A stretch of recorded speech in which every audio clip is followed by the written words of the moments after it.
गुरुर्ब्रह्मा गुरुर्विष्णु गुरुर्देवो महेश्वरः गुरु साक्षात् परं ब्रह्म तस्मै श्री गुरवे नमः।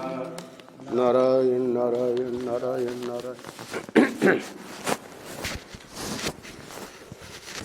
आज 29 दिसंबर है। आनंद रस रत्नाकर प्रत्येक महीने के अंतिम पृष्ठों में वेदांत के ही पृष्ठ लिए गए हैं। आज बृहदारण्यक उपनिषद में से आज का पृष्ठ है। परम पूज्य महाराज श्री प्रवचन कर रहे हैं। श्रुति नीचे दी है, एष नित्यो महिमा ब्राह्मणस्य न वर्धते कर्मणा नो कनीयान।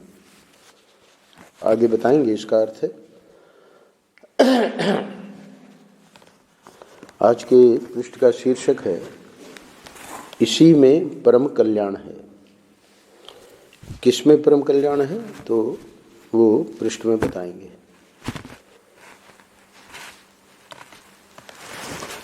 आज के पृष्ठ में श्रवण जो साधन है वेदांत में, श्रवण मनन निदिध्यासन, जो श्रोत्रिय ब्रह्मनिष्ठ सद्गुरु होते हैं वे वेदांत के रहस्यों का श्रवण करवाते हैं और उस पे मनन करना वो शिष्य का कर्तव्य है। और मनन करने के बाद अगर संशय सब मिट गए और इसके बाद भी उसको लगे कि अभी हमारी जो स्थिति बननी चाहिए, जो गुरु की स्थिति है, गुरु तो ब्रह्म रूप में ही अपने को जान रहे हैं, पर शिष्य तो अपने को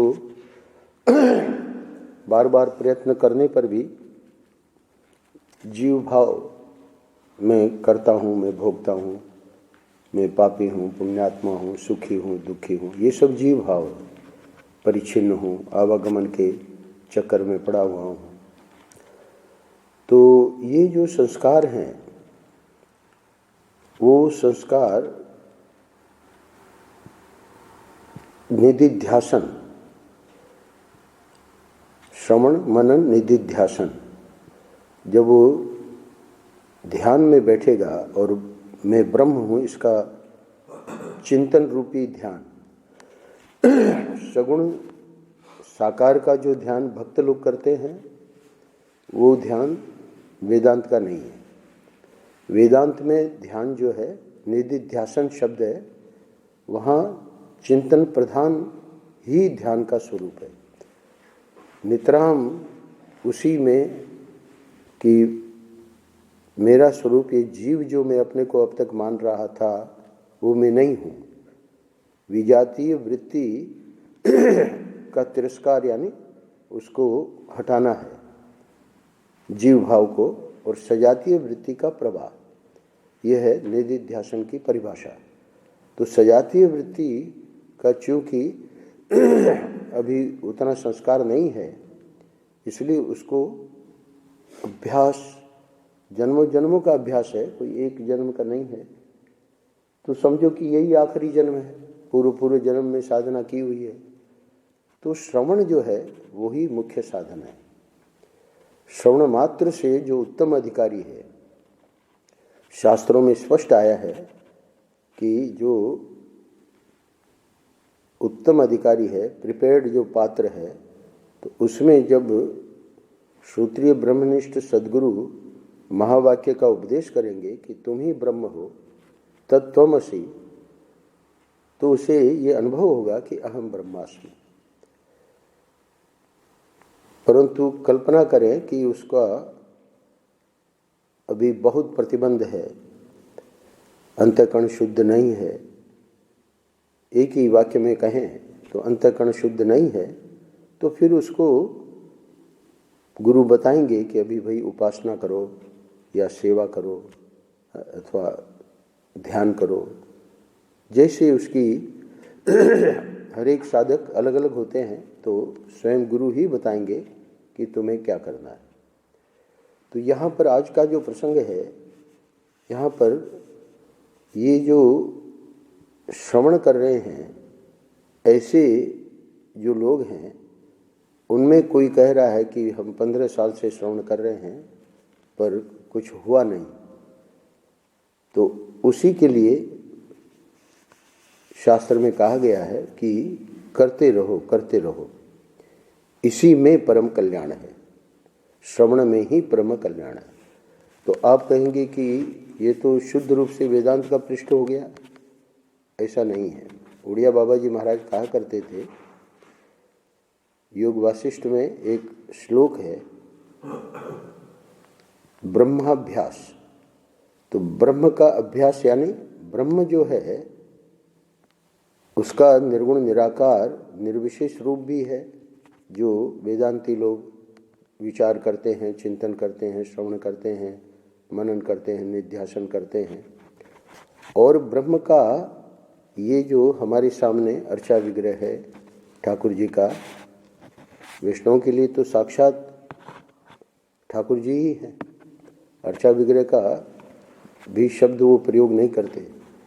तो ये जो हमारे ठाकुर राधा गिरधर गोपाल हैं, उनका जो नाम रूप लीला धाम, इनकी जो कथा है वो भी ब्रह्म की ही कथा है। ब्रह्म निर्गुण निराकार भी है और ब्रह्म सगुण साकार भी है। ब्रह्म का अर्थ ही है कि पूर्ण, तो पूर्ण जो होगा, तो ठाकुर जी जब हमारे सामने होंगे तो वो तो अपने को जान ही रहे हैं कि मैं कौन हूँ, मैं सच्चिदानंद हूँ। हम लोग प्रतिदिन श्लोक बोलते हैं, सच्चिदानंद रूपाय विश्वोत्पत्त्यादि हेतवे। आप तो सच्चिदानंद हैं और विश्व की उत्पत्ति और स्थिति और प्रलय में हेतु हैं। सच्चिदानंद रूपाय विश्वोत्पत्त्यादि हेतवे तापत्रय विनाशाय। तो तापत्रय ठाकुर जी कैसे विनाश करते हैं? महर्षि कहते हैं ताप कब होता है? पाप का फल है ताप। तो पाप जो है हमारे द्वारा गलत कर्म, अधर्म कर्म, तो अधार्मिक जो भी प्रवृत्ति है उससे वो पाप हुआ। अब वो पाप का फल दुख, वो दुख ही ताप है। तो ताप त्रय कौन से ताप हैं? 3 प्रकार के ताप, यानी 3 प्रकार के जो दुख हैं वो हैं आदि भौतिक, आध्यात्मिक और आदि दैविक। दुखों को अगर हम देखें कि कितने दुख हैं संसार में, तो 3 ही कैटेगरी है। या तो अंदर ही अंदर हमको मन में ही अशांत हैं, आध्यात्मिक दुख, सब प्रकार की ठाकुर जी ने सुविधा कर रखी है पर मन जो है गड़बड़ है। अथवा आदि भौतिक, तो आदि भौतिक घटनाओं में तो होता ही है। अच्छा, अध्यात्म दुख में आत्मा को जब शरीर मानेंगे तो शरीर को लेकर भी, क्योंकि आत्मा का शब्द का अर्थ है शरीर भी है, इंद्रियां भी है, मन भी है, प्राण भी है, और आत्मा जो है शुद्ध आत्मा, तो शरीर को लेकर रोग आदि, तो ये सब अध्यात्म। और आदि भौतिक में ये जो बाहर के कष्ट, किसी ने अपमान कर दिया, कुत्ता काट गया, किसी ने डंडा मार दिया, आदि आदि, आदि भौतिक। और आदि दैविक भयंकर पाला पड़ रहा है। हमने कल कहा इन दोनों बाप बेटे को कि भाई आजकल बहुत ज़्यादा पाला पड़ रहा है, आप लोग कृपा करना। कल तो कह रहा कि हम हनुमान जी के मंदिर के उधर चले गए, दिख ही नहीं रहा था। तो कहने का मतलब ये आदि दैविक है, इसमें हमारा कोई कंट्रोल नहीं है। तो बाढ़ है, अतिवृष्टि है, भूकंप है, सुनामी है, आदि आदि।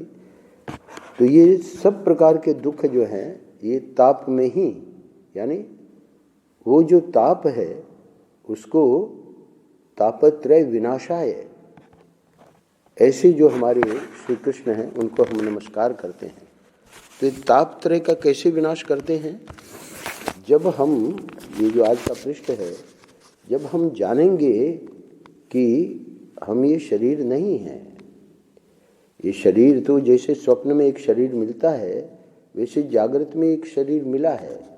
कुछ कर्म हमने किए और उसमें कुछ पाप थे, कुछ पुण्य थे, और पाप पुण्य बराबर बराबर से होते हैं तो मनुष्य शरीर मिलता है। शास्त्रों में आया है, पुण्य बहुत अधिक हैं तो स्वर्ग वगैरह देवता का शरीर मिलता है, पाप ज़्यादा हैं तो नारकीय योनि मिलती है।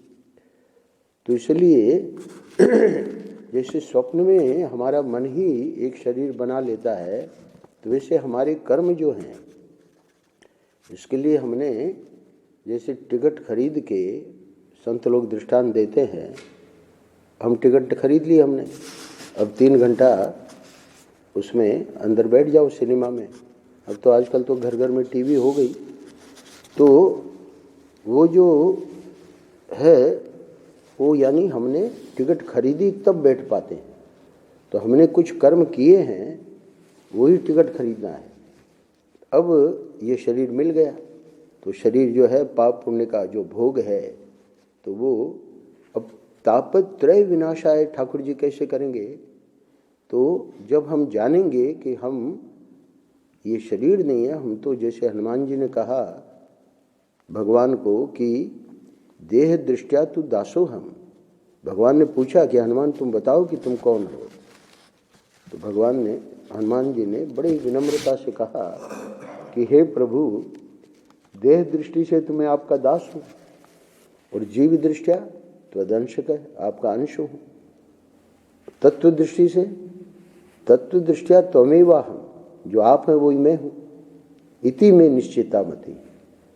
तो शरीर कर्मों के फलस्वरूप ये शरीर तो मिला है, पर मनुष्य शरीर की विशेषता क्या है कि इसी शरीर में भोग तो सभी योनियों में है, परंतु इस शरीर की विशेषता है कि इसी शरीर में हम ये जो जन्म मरण का चक्र है इससे छूट सकते हैं।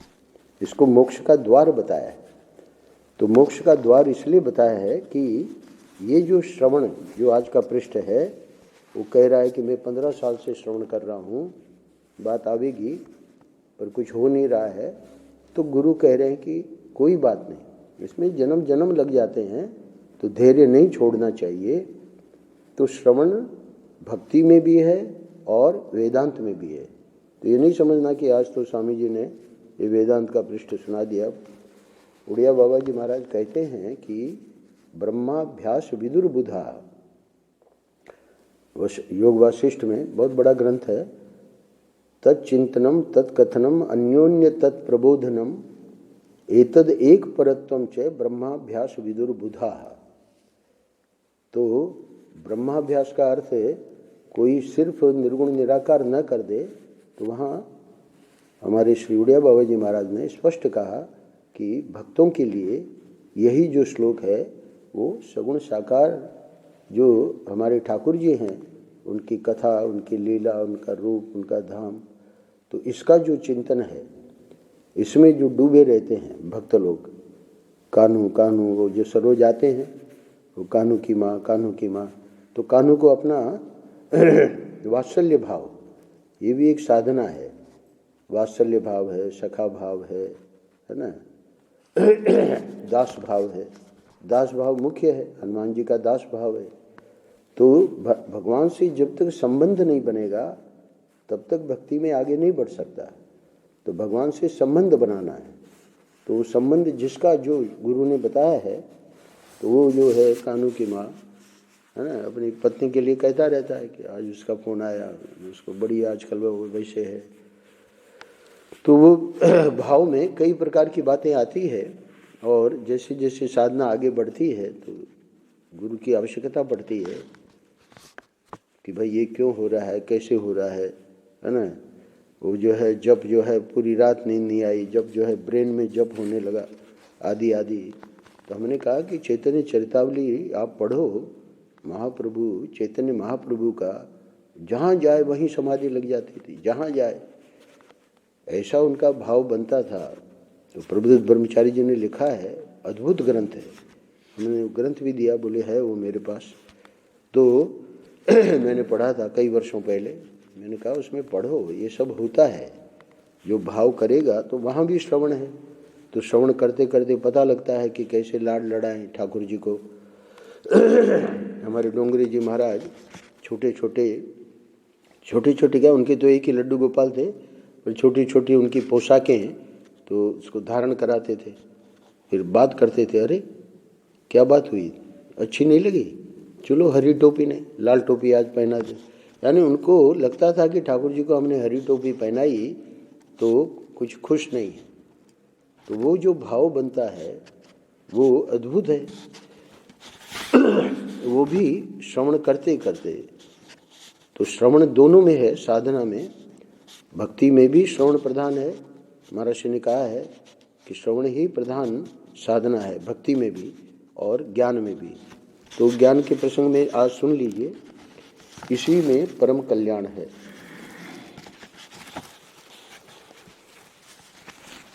परम पूज्य महर्षि कह रहे हैं, यह श्रवण जो है वेदांत का बड़ा विलक्षण है। यानी अभी हम भक्ति का बृहदारण्यक उपनिषद पे बोल रहे हैं, तो जो भक्ति का प्रसंग आवेगा तो उस पर बोलेंगे, है ना। अभी उपनिषद पे बोल रहे हैं, तो वेदांत का ये जो श्रवण है ना, वो विलक्षण है।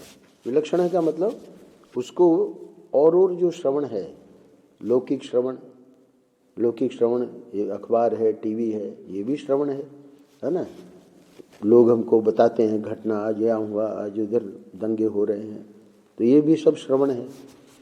तो ये जितना श्रवण है, सुनना, वेदांत का जो श्रवण है, कोई ये न समझ ले कि वेदांत में भी बैठ जाओ और बैठ के सुन लो, नहीं।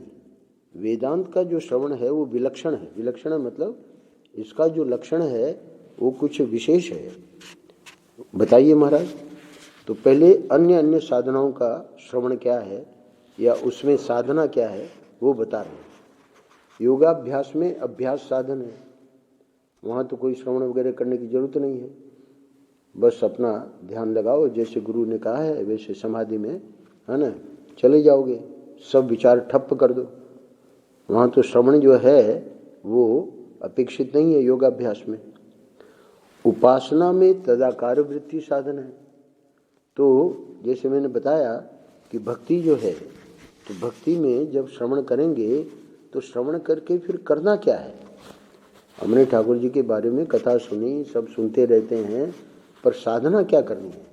तदाकार वृत्ति, हमारा जो हृदय है, हमारा जो प्रेम है, वो ठाकुर जी में इतना हम डूब जाए, हमारा मन, है ना, कि हमको पता ही नहीं है।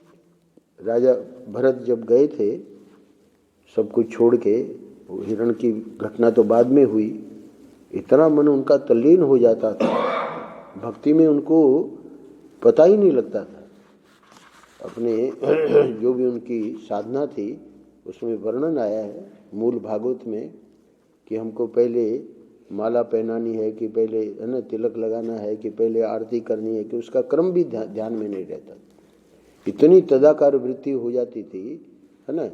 तो उपासना में तदाकार वृत्ति साधन है। अच्छा, धर्म में क्या साधन है। तो धर्म में भी श्रवण तो करना पड़ेगा, है ना। पहले तो बताएंगे गुरु क्या करना है, कैसे यज्ञ करना है, फिर सुन के सुनने से कल्याण नहीं होगा। धर्म की जो यज्ञ के बारे में बता दिया तो उससे कल्याण नहीं होगा। फिर वो जो सुना हुआ है वो धर्मानुष्ठान कर्मानुष्ठान करना पड़ेगा। तो वहाँ धर्म में वो धर्मानुष्ठान अथवा कर्मानुष्ठान साधन है, और वेदांत में श्रवण मात्र ही साधन है। क्या अर्थ हुआ। अर्थात पूर्व की कक्षाएं अगर वो जो साधक है वो पार कर चुका है वेदांत में, मतलब अब जो वेदांत का अधिकारी है उसके लिए कह रहे हैं। तो पूर्व के साधन क्या है। परंपरा साधन, बहिरंग साधन, अब अंतरंग साधन है। श्रवण जो है अंतरंग साधन में है। तो परंपरा साधन में क्या क्या है। परंपरा साधन में उसको भक्ति, धर्म, योग जो भी है उसका सबका संस्कार दिया जाएगा। परंपरा साधन में जब गुरुजी पास करेंगे तब बहिरंग साधन, बहिरंग साधन में क्या क्या है? विवेक है, वैराग्य है, शम है। शम यानी मन की शांति, विवेक वैराग्य में व्याख्या नहीं कर रहा हूँ। शम है, दम है इंद्रियों का, है ना, संयम, उपरति है। बहुत ज़्यादा काम में लगा हुआ है व्यक्ति, वो वेदांत का अधिकारी नहीं है। वेदांत के लिए इसीलिए श्रवण के लिए संन्यास दे देते हैं गुरु। जब देखते हैं कि अधिकारी है तो अब संन्यास लेके और इस मार्ग में आगे बढ़ो। उपरति, तितिक्षा, सहन करना, और श्रद्धा और समाधान, षट संपत्ति। तो साधन चतुष्टय में विवेक, वैराग्य, षट संपत्ति और फिर मुमुक्षा। मुमुक्षा का अर्थ है कि अब हमको ये वेदांत का ज्ञान, यानी गुरुजी जिस आनंद में रहते हैं वो आनंद हमको चाहिए। तो परंपरा साधन, बहिरंग साधन, उसके बाद गुरु के पास जावे, श्रोत्रिय ब्रह्मनिष्ठ गुरु की सेवा करे, है ना, और वे जो हैं अब उपदेश करेंगे। तो उपदेश में बतावेंगे कि भाई तुम ब्रह्म कैसे हो, क्योंकि वो तो अद्वैत जो है वो तो अनुभव का विषय नहीं है। तो अद्वैत तो परमात्मा का स्वरूप है, हमारा स्वरूप है। तो वो जो श्रवण है उसके लिए महाराज जी कह रहे हैं, है ना, वेदांत में श्रवण मात्र ही साधन है। का अर्थ क्या है कि अब अगर वो पात्र है, उत्तम अधिकारी है, तो जब गुरु उसको महावाक्य का उपदेश करेंगे तत्त्वमसि, तो चूंकि पात्र है तो उसको वो ज्ञान हो जाएगा। तो श्रवण मात्र ही साधन है।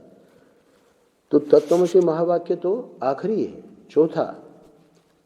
4 कैटेगरी है, परंपरा साधन, बहिरंग साधन, अंतरंग साधन। अंतरंग साधन में श्रवण से काम नहीं बन रहा है, मनन करो। मनन से काम नहीं बन रहा है, निध्यासन करो। और जब ये पात्र हो जाएगा तब फिर अंतिम चौथा क्या है? साक्षात साधन। साक्षात साधन है महावाक्य। तो महावाक्य का अब उपदेश जो है वो काम करेगा। तो इसलिए कह रहे हैं कि वेदांत में श्रवण मात्र ही साधन है। तो ये तो श्रवण तो कर रहा है, बोले एक बार सुनने से तो कुछ नहीं हुआ, सुनते सुनते 15 वर्ष हो गए हमको। तो महाराज जी कह रहे हैं कि 15 वर्ष हो गए तो क्या हर्ज है, और सुनो, थोड़ा और सुनो। यानी श्रवण क्या है? ज्ञान है। आचार्य जी आते हैं, अभी फणिराज जी आए थे, हमारे शर्मा जी तो उसमें भी जाते थे, गीता में भी। तो वो क्या करते थे, हम लोग 1.5 घंटा सुबह, 1.5 घंटा शाम को वो श्रवण करवाते हैं। तो क्या कह रहे हैं कि 15 वर्ष हो गए तो क्या हर्ज है, और सुनो, थोड़ा और सुनो। तो उसमें गीता के श्लोकों में भगवान शंकराचार्य जी ने कैसे दिखाया है कि वस्तु स्थिति क्या है। ये जो भ्रांति में हम जीते रहेंगे या कुछ जानेंगे भी कि भाई असली वस्तु क्या है, तो असली वस्तु तो परमात्मा है, पर किसी को नहीं पड़ी है कि हम परमात्मा को जाने। परम पूज्य महाराज जी एक बहुत बढ़िया बात कहते हैं, समझने लायक है। बोले कोई दुख आ जाए तो दुख को मिटाने के लिए तो हम पूरा प्रयत्न करते हैं, स्वाभाविक है। अच्छा, मृत्यु का भय, ओहो हो, मृत्यु का भय, यानी डॉक्टर ने कह दिया कैंसर है, अब देखिए उसके लिए वो कितना आकाश पाताल एक कर देगा। तो दुख और ये जो मृत्यु का भय है, यानी सत्य और चित्त और आनंद, सच्चिदानंद हमारा आत्मा है, सच्चिदानंद भगवान का स्वरूप है। बहुत ध्यान से सुनिएगा, सत्य का विरोधी है मृत्यु, सत्य अविनाशी। तो मृत्यु को हटाने के लिए हम पूरा प्रयत्न करते हैं, हटा तो नहीं सकते, पर मृत्यु के भय से इधर उधर दौड़ते हैं। अच्छा, दुख आया, दुख किसका उल्टा है? सत चित आनंद, आनंद का उल्टा है दुख। दुख को हटाने के लिए भी व्यक्ति पूरा प्रयत्न करता है, परंतु ये जो बीच में चित है, चित का अर्थ होता है ज्ञान। तो मृत्यु के भय को हटाने का प्रयत्न करते हैं, दुख को हटाने का प्रयत्न करते हैं, ज्ञान का उल्टा है अज्ञान। अज्ञान को हटाने का कौन प्रयत्न करता है? आप देखिए दुनिया में किसी को नहीं पड़ी है, अज्ञान बना है, पूरी दुनिया चल रही है। ऐसे ही हम जी लेंगे जैसे और लोग जी रहे हैं। अज्ञान को हटाने का प्रयत्न बुद्धिमान व्यक्ति करता है, क्योंकि उसे पता है कि अगर हमको ज्ञान मिल जाएगा तो ये मृत्यु का भय भी नहीं रहेगा और दुख भी नहीं रहेगा। तापत्रय विनाशाय, तापत्रय ठाकुर जी कैसे विनाश कर देते हैं? सत्संग देकर। संत जब हमारे जीवन में आते हैं तब हमको समझ में आता है कि हम अपने को ये शरीर मान रहे हैं। ठीक है, व्यवहार में शरीर रहेगा। हमेशा ध्यान रखना कि शरीर के माध्यम से ही हमको ज्ञान होगा, शरीर द्वारा ही भक्ति होगी। शरीर का निषेध नहीं किया जा रहा है, पर ये जो शरीर मानकर अहमता ममता में इतना फंस गए हैं, है ना। कल कह रहे थे राकेश कि पिताजी को मोह है पुत्र के प्रति और स्वयं पिताजी कह रहे थे कि हमारी आसक्ति जो है ना।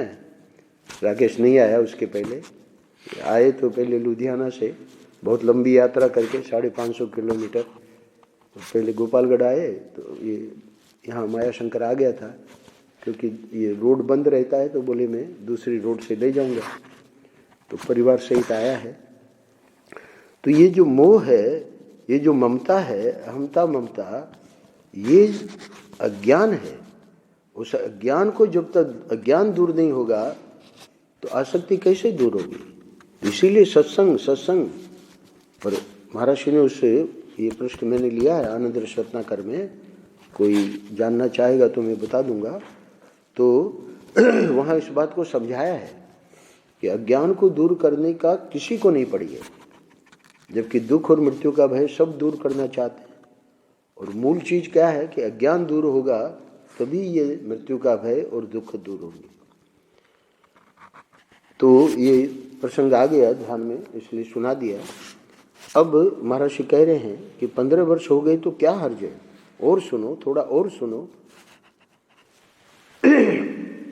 अनादि ये जो अज्ञान है तो अनादि जन्मों से है। तो जीव के अनादि जन्मों से एक गुफा में करोड़ों वर्षों से, अरबों वर्षों से अंधकार है ना। तो अब इसकी विशेषता क्या है ज्ञान की? महर्षि ने ऊपर कहा है, इस पे ध्यान देना। वेदांत में श्रवण मात्र ही साधन है।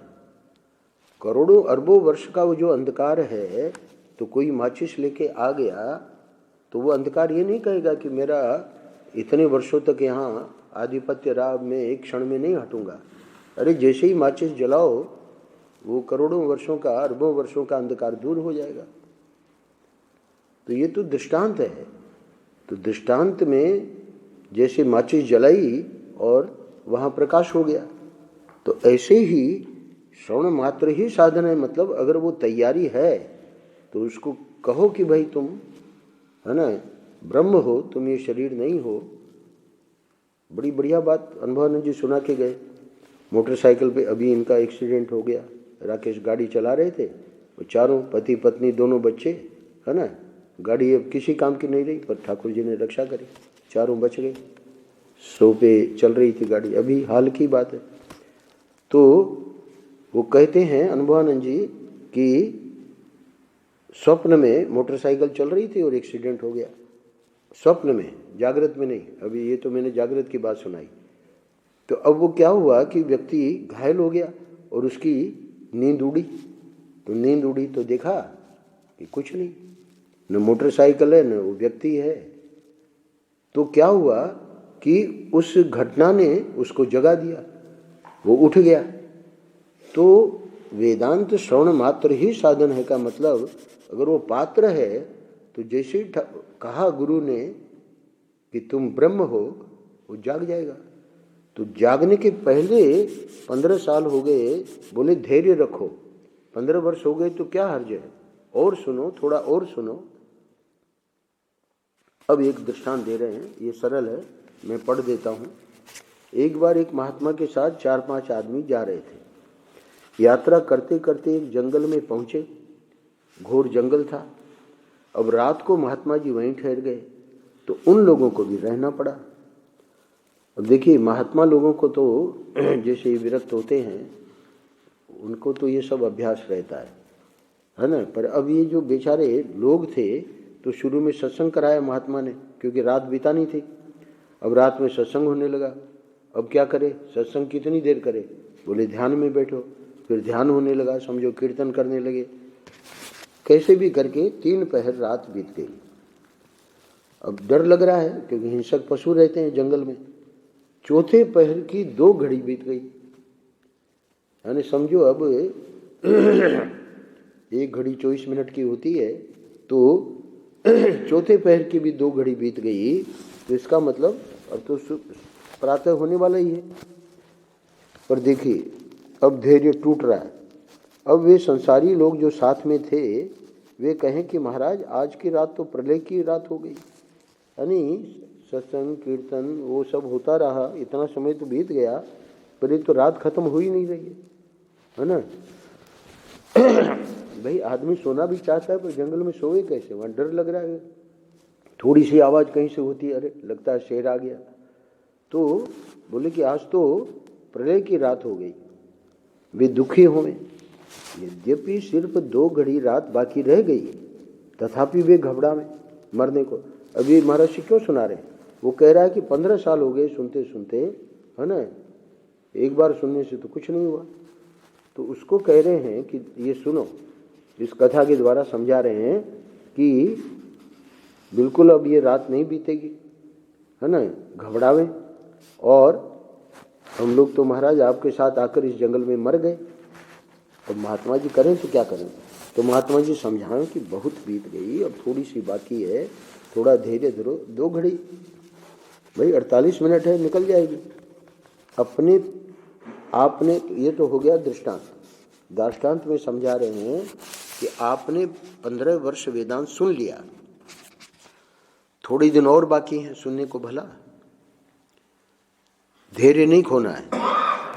अच्छा, तो बोले महाराज आप तो कहते हो कि जो श्रवण साधना है वेदांत की वो विलक्षण है। हाँ सुनो, विलक्षण कैसे है। वैसे वेदांत में थोड़े दिन भी सुनने की जरूरत नहीं है।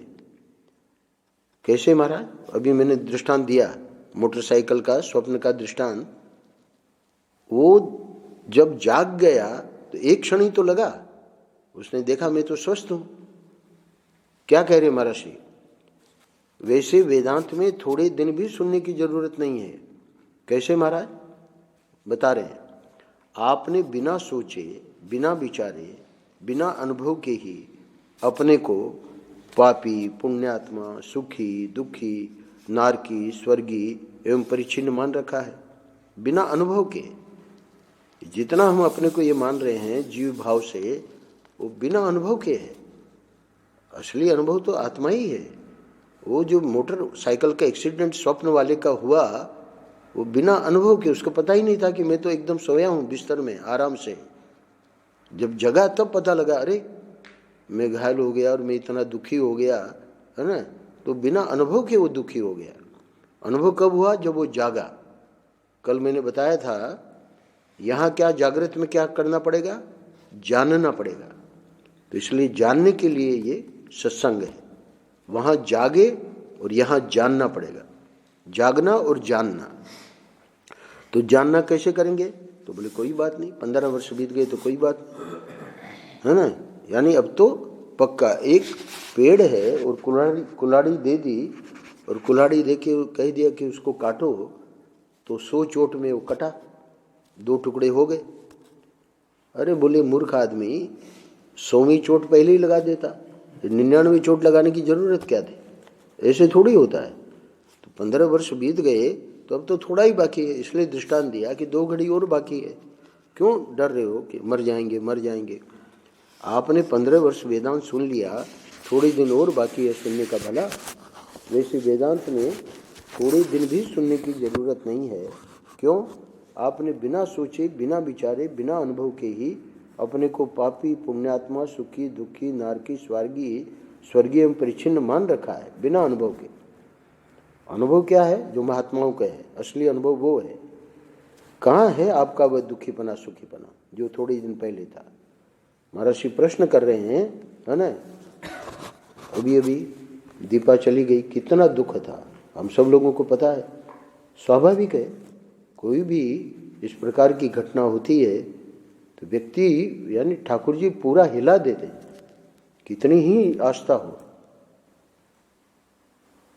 परंतु अब महर्षि प्रश्न कर रहे हैं कि वो दुखीपना कहाँ गया, है ना। पहले बड़े सुखी थे, है ना, जब ये इतनी ठंड नहीं थी, है ना, बड़ा आनंद आता था गोपालगढ़ में। अब देखो पूरी तपस्या करवा रहे ठाकुर जी, तो वो सुखीपना कहाँ गया जो थोड़े दिन पहले था। यानी इनका तो दृष्टांत दे रहा हूँ, ये सब पे ऊपर लागू होता है। अपने सुख दुख को हम देखें, अब ये एक्सीडेंट हुआ, इन चारों की हालत उस समय देखते क्या थी, अब वो कहाँ गया दुखीपना। बड़े आनंद में है, गाड़ी गई है इंश्योरेंस से, ठीक होके आ जाएगी। थोड़ी सी चोट आई पत्नी को, बाकी सब बच गए। तो ठाकुर जी ने रक्षा करी।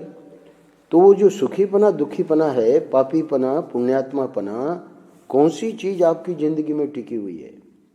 यानी महर्षि यहाँ बता रहे हैं कि हम लोग विचार नहीं करते, कोई चीज टिकी हुई नहीं है। महिषानंद गिरि जी कहते हैं, जिसने कभी कोई सत्संग नहीं किया और वो पछाड़ खा खा के कहता था कि अब मैं जिंदा नहीं रहूंगा, मेरी पत्नी मर गई, उसको 1 साल बाद देखो या 6 महीने बाद देखो, खा रहा है, पी रहा है, मौज कर रहा है। उसको पूछो, भाई तू तो कह रहा था कि मैं जिंदा नहीं रहूंगा, मैं मर जाऊंगा, ये क्या हुआ।